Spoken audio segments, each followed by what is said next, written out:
Setelah tadi gelar perkara saya ikut, ternyata ini kasus adalah kealpaan ya. Penyebab kebakaran di gedung Kejaksaan Agung bukan karena hubungan arus pendek, tapi karena open flame.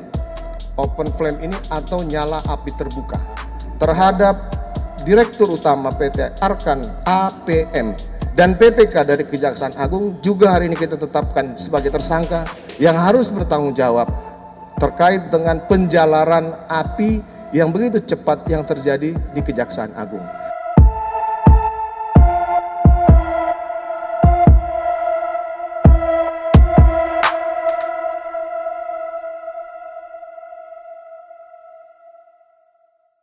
Sabtu 22 Agustus malam, masyarakat dikejutkan dengan adanya insiden kebakaran gedung Kejaksaan Agung RI di Jakarta Selatan. Dalam peristiwa tersebut, api begitu cepat membesar hingga menghanguskan bangunan 6 lantai itu secara keseluruhan. Petugas pemadam kebakaran pun baru dapat menjinakkan si jago merah setelah 12 jam berjibaku. Akibat kebakaran, publik pun mengkhawatirkan soal berkas sejumlah kasus penting yang tengah ditangani oleh Kejagung, sebut saja Jiwasraya dan juga kasus Joko Chandra yang melibatkan Jaksa Pinangki.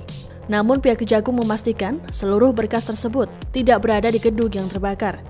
Olah tempat kejadian perkara, pemeriksaan saksi, dan sejumlah kegiatan penyelidikan lainnya dilakukan guna menemukan penyebab kebakaran tersebut. Dugaan penyebab peristiwa ini pun sempat mencuat dan menjadi tanda tanya publik, apakah karena kesengajaan atau karena kelalaian. Terbaru, polisi sudah menetapkan tersangka dalam kasus kebakaran ini. Berikut kami merangkum fakta-fakta kasus kebakaran gedung Kejaksaan Agung RI. Pertama, soal sumber api. Diketahui selama proses penyelidikan, tim Pusat Laboratorium Forensik atau Puslap Formabes Polri, Pusinafis, penyidik Bareskrim Polri, Polda Metro Jaya dan Polres Jakarta Selatan melakukan olah TKP sebanyak 6 kali. Dari olah TKP disimpulkan bahwa sumber api tidak disebabkan karena korsleting atau hubungan arus pendek listrik, melainkan karena open flame atau nyala api terbuka. 2. Penyebab api menjalar cepat. Berdasarkan keterangan polisi, api diduga berasal dari lantai 6 ruang rapat Biro Kepegawaian. Kabar Reskrim Polri Komjen Pol Listio Sigit Prabowo mengungkapkan sejumlah faktor yang membuat api menjadi cepat menjalar ke ruangan lain di gedung tersebut. Satu di antaranya adalah senyawa hidrokarbon yang terkandung dalam cairan minyak lobi atau minyak pembersih. Cairan minyak lobi yang disimpan dalam gedung cleaning service tersebut menjadi salah satu barang bukti yang diamankan aparat kepolisian. Faktor lainnya yakni kondisi gedung yang disekat oleh bahan mudah terbakar seperti gypsum, lantai parkit, dan panel HPL. 3. Tak ada sarana-prasarana yang mendukung untuk memadamkan api. Temuan lain polisi adalah adanya saksi yang berusaha memadamkan api saat kejadian. Meski begitu, api tetap membesar karena tidak ada sarana dan prasarana yang mendukung untuk memadamkannya. 4. Isu pekerja cleaning service mencurigakan. Sempat muncul isu adanya petugas kebersihan yang dikabarkan memiliki saldo rekening hingga ratusan juta dan telah didalami oleh polisi.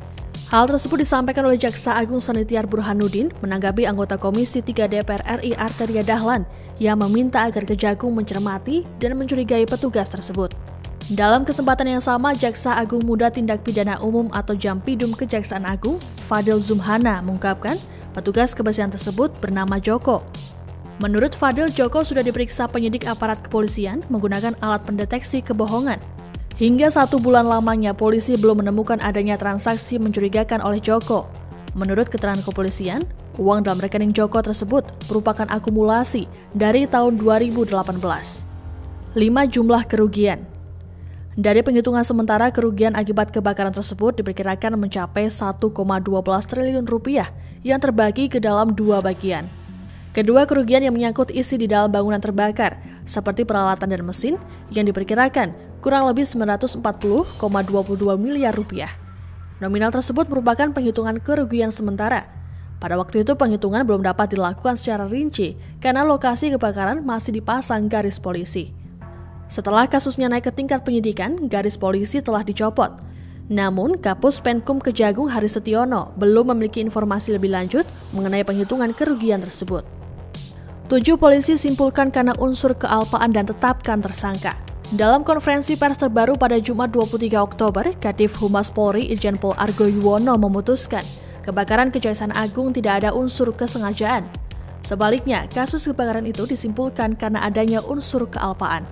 Sebanyak 8 tersangka pun akhirnya telah ditetapkan oleh Bareskrim Polri dalam kasus kebakaran ini.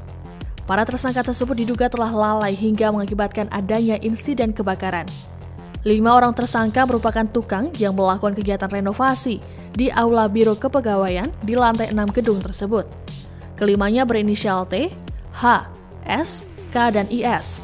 Direktur Tindak Pidana Umum Bareskrim Polri, Brigjen Pol Ferdi Sambo mengungkapkan, para kuli bangunan tersebut merokok hingga menyebabkan kebakaran. Terlebih di dekat lokasi mereka terdapat bahan-bahan yang mudah terbakar seperti thinner, lem aibon, dan sejumlah barang lainnya. Selain kuli bangunan, terdapat seorang mandor berinisial UAM, Direktur Utama PT APM berinisial R, serta Direktur Pejabat Pembuat Komitmen atau PPK Kejagung berinisial NH. Para tersangka dikenakan pasal 188 KUHP, junto pasal 55 KUHP, dan pasal 56 KUHP dengan ancaman hukuman 5 tahun penjara. Sedikit demi sedikit tabir kasus kebakaran Kejaksaan Agung mulai terungkap. 6 kali olah TKP dilakukan oleh kepolisian karena proses yang butuh ketelitian. Sebanyak 131 orang diperiksa atas kasus yang disebut Menko Polhukam Mahfud MD sebagai peristiwa luar biasa ini. Polisi menetapkan 64 orang sebagai saksi dan juga meminta keterangan sejumlah ahli kebakaran. Masyarakat pun berharap kejadian ini menjadi yang terakhir. Terima kasih sudah nonton. Jangan lupa like, subscribe, dan share ya.